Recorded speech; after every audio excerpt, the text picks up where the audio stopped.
Hey, what is going on, guys? Lon here from Android Authority, and today we're going to be unboxing and getting a first impression of Google and HTC's latest tablet. This is the Google Nexus 9. So the Nexus 9 is Google and HTC's first collaboration since the original Nexus 1.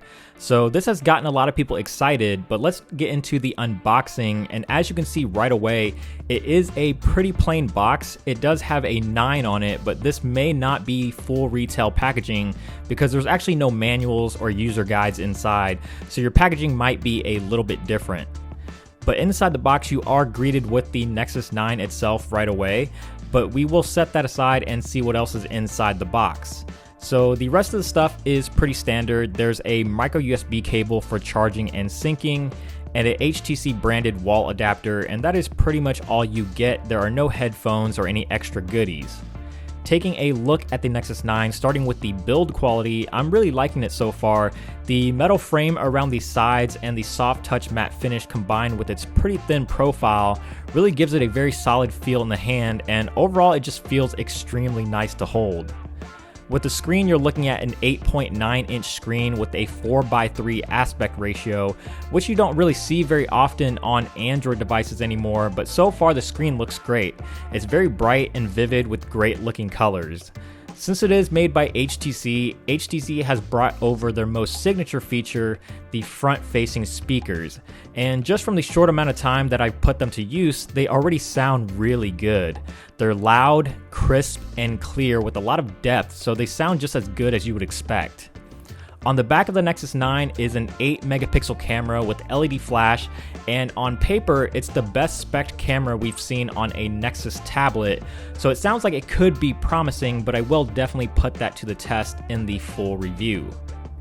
Moving on to the software, this is a brand new Nexus device, so it comes with Android 5.0 Lollipop right out of the box, and this is the biggest overhaul that we've seen to Android since Ice Cream Sandwich, and there are a lot of great changes here, even with the setup process.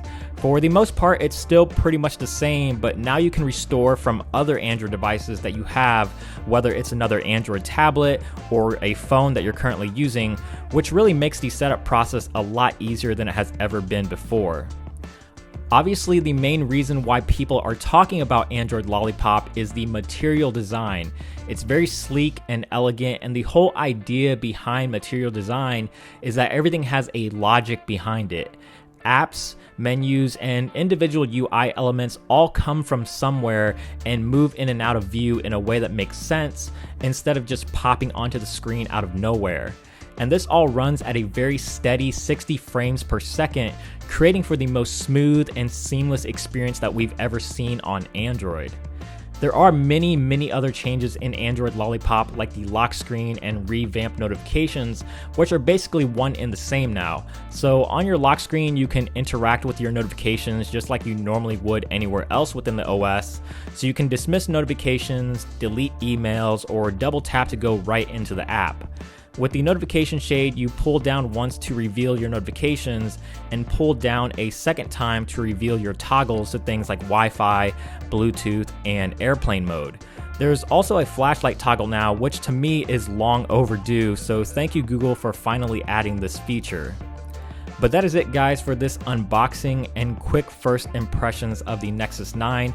Obviously, there is plenty more to talk about with the Nexus 9, so make sure to stick around for the full review, which will be coming out shortly. And if you don't want to miss out on that, make sure to subscribe down below and give this video a thumbs up while you're at it. And check us out at androidauthority.com because we are your source for all things Android.